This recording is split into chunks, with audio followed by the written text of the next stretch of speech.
Salut tout le monde, j'espère que vous allez bien. Alors oui, je suis assez bizarre là maintenant, je vous l'accorde. Je vous retrouve dans cette vidéo car vous avez été nombreuses à me demander de faire une vidéo de ce style là, donc en vous montrant un peu les faux pas make-up. Donc dans cette vidéo, je vous ai montré tout ce que je préfère éviter de faire et ce que je fais habituellement. Bien évidemment, c'est une question de personnalité et chaque personne est en droit de faire absolument tout ce qu'il veut et bien heureusement, c'est comme pour la mode. On fait ce qu'on veut, on met ce qu'on veut, tant que ça nous plaît, tant qu'on est bien dans sa peau avec soi-même.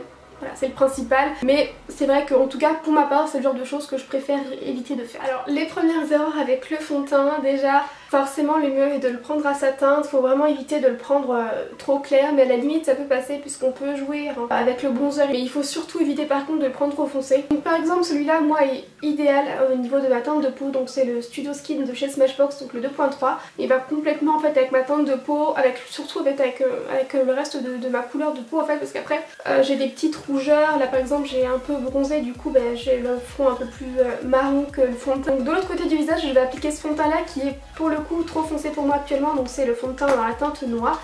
Donc c'est une teinte que je vais avoir tendance à mettre quand je suis très bronzée l'été. Et là vous allez voir que c'est quand même beaucoup trop foncé pour moi. Voilà, on peut tout de suite s'apercevoir que c'est trop foncé.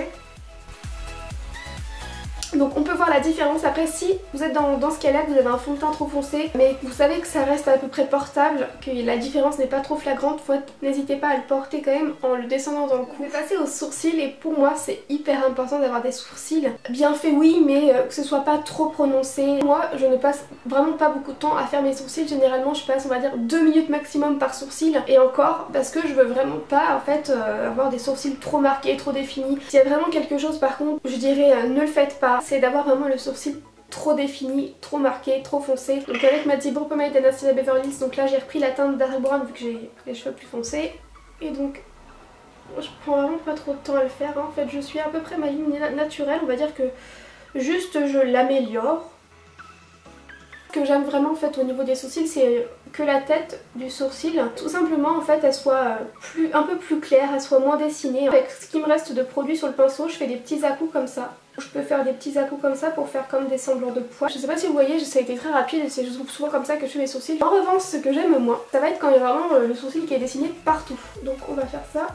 Et aussi quand il est trop épais, hein. Je vais faire un sourcil bien épais, on va voir. Ça j'avoue que j'ai un peu de mal, ça fait pas naturel. Enfin après, ça fait pas naturel si par exemple c'est sur moi, hein. Si on a naturellement des sourcils épais, au contraire c'est très joli. Voilà à peu près ce dont je parle, hein. Donc le sourcil qui est trop épais en fait comparé à mon visage.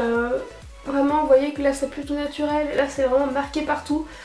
Je trouve qu'en plus ça fait un regard super dur, enfin ça fait sévère. C'est une erreur vraiment selon moi, c'est bien sûr. Je pense qu'on est toutes à se dire un anti-cerne trop clair. Après je vais pas vous mentir, ça m'est déjà arrivé et ça m'arrive encore d'avoir des fois un anti-cerne trop clair parce que tout simplement quand on se met à bronzer et que on ne pense pas forcément quand l'été arrive à avoir à tout prix un anti-cerne qui va être dans votre couleur de peau. C'est juste que du coup je vais peut-être en mettre un petit peu moins ou je vais vraiment prendre plus de temps pour l'estomper. Ça c'est mon anti-cerne qui est de la bonne couleur de peau, donc c'est le Smashbox Studio Skin.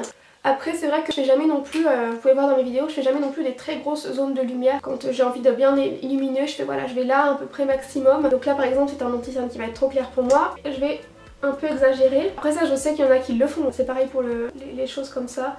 Quand je fais des zones de lumière, j'essaie de faire quelque chose d'assez léger, que ce soit plutôt subtil. Et bien sûr il y a aussi une erreur, hein, ça va être de pas trop estomper son anti-cerne. Vous voyez si je m'arrête là et que j'estompe pas plus, c'est vraiment, c'est pas possible. Hop, c'est pareil, là la tache toute claire. Donc après c'est vrai que je vais pas vous mentir, je vois pas très souvent des personnes qui font ça. Là j'exagère peut-être un petit peu. Je me retrouve quand même avec quelque chose de bien plus naturel ici. Alors que là, ce qu'on en est là, je vais vous montrer un petit peu l'étape bronzer qu'il faut éviter de faire. Alors déjà, ça va être d'en mettre sur tout le visage parce que ça c'est quelque chose que très souvent des personnes ne savent pas.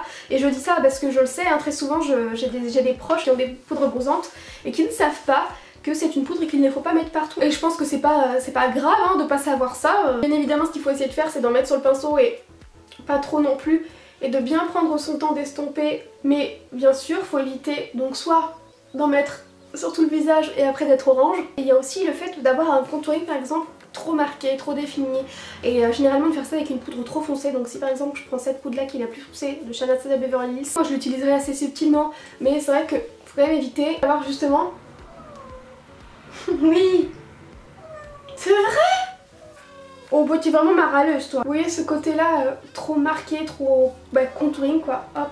Ensuite l'highlighter. Alors vous savez que j'aime bien l'highlighter, il n'y a pas de problème. Mais vous savez aussi, si vous me connaissez, que j'aime l'highlighter subtilement. Généralement je vais prendre une couleur qui se rapproche le plus de ma carnation. Ça c'est le genre de couleur que j'évite, ou alors pour les yeux, parce que je veux pas que ça fasse trop blanc. Quelque chose que vraiment je recommande d'éviter, enfin, mais c'est mes goûts vraiment, je le dis encore, et chacun est libre de faire ce qu'il veut, c'est le côté où il y a trop d'highlighter. Et oh, vraiment je vois le retour caméra et j'aime pas du tout. Je leur mets un petit peu sur le nez, et il y en a aussi beaucoup qui en mettent sur le front. À faux, ça fait ressortir les petits boutons, mais bon, pour le blush, vous vous en doutez, je pense que l'erreur, on est toutes d'accord, c'est tout simplement de trop en mettre, de pas l'estomper. Alors que pour moi, du coup, je vais en mettre assez légèrement. Déjà, généralement, j'enlève un petit peu le surplus sur le pinceau et je vais l'estomper.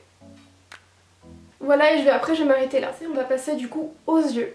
Et première erreur, je pense qu'on va être assez d'accord, c'est de ne pas estomper ses fards à paupières. Et pour le coup, quand je dis estomper, je parle pas forcément d'estomper le creux de paupière, des choses comme ça, même si c'est mieux de le faire. Je parle vraiment quand, vous savez, des fois vous avez des fards à paupières, si vous voulez faire un dégradé, c'est quand même mieux d'avoir un fondu. Si par exemple je fais un dégradé de ce fard là, donc ce fard clair, juste là, un petit fard clair, ce petit fard camel et le petit fard marron qui est juste là. Je vais pas laisser les fards comme ça, je sais pas si ça ressort bien à la caméra, mais je vais prendre un petit pinceau généralement et je vais essayer de les fondre entre eux comme ça, juste en frottant, pour que ça fasse vraiment un joli dégradé, un joli fondu.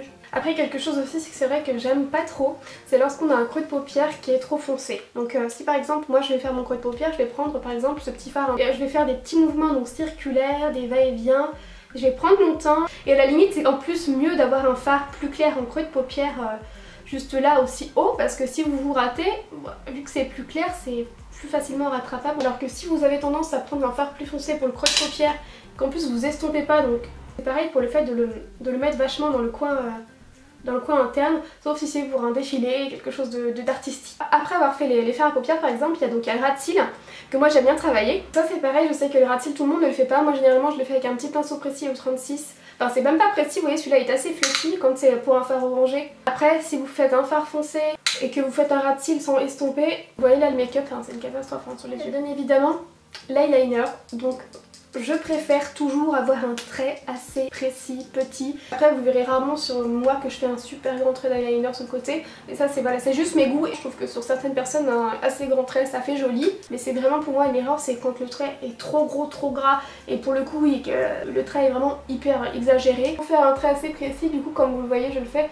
Généralement je prends mon temps et je glisse tout simplement en fait la mine de mon stylo eyeliner. Quand j'arrive là, je vais faire un trait plutôt petit en fait. Je préfère le faire petit et y retourner si j'en veux un plus grand. Et ce que je n'aime vraiment pas, c'est pour le coup le trait de liner beaucoup trop exagéré en fait. Quand sur le côté, c'est beaucoup trop prononcé aussi, j'aime pas du tout. Le mascara après, c'est vrai que je préfère à la limite dire vaut mieux ne pas en avoir assez que d'en avoir trop et que ça fasse, vous savez, ce côté pâte d'araignée. Vous voyez de quoi je parle, hein, ce côté trop de mascara, un peu pâte d'araignée. Et puis là, j'arrive même pas à le faire autant que je voudrais vous le montrer. Une dernière chose que vraiment, pour ma part, je n'aime pas du tout, c'est lorsqu'on dépasse sur les lèvres pour le crayon en fait, ou le rouge à lèvres. Quand il y a aussi une différence de couleur, c'est vraiment des choses que pour ma part je ne supporte pas. Enfin je ne supporte pas, c'est bien un grand mot, hein, la fille on dirait que ça joue sa vie. Donc je vais faire mon contour des lèvres avec ce petit crayon là. Donc moi je dépasse pas, je fais vraiment sur en fait mon propre contour des lèvres. Après je peux totalement concevoir lorsque des personnes dépassent légèrement parce qu'elles ont un complexe et qu'elles veulent tout simplement un petit peu avoir cet effet lèvres un peu plus gonflées. Je fais les contours de mes lèvres, ça me convient, je fais vraiment sur mon contour des lèvres à moi. Et généralement je vais même remplir. En revanche ce que j'aime moins c'est quand ça dépasse. Voilà, première étape, ce que je n'aime pas, et quand aussi le rouge à lèvres est totalement différent de la couleur en fait de ça dont je parle en fait, lorsque le crayon en fait et la couleur est totalement hors sujet on va dire entre le crayon et le rouge à lèvres. Donc vous savez que souvent je termine mes make-up avec un petit peu de brillant à lèvres parce que j'adore.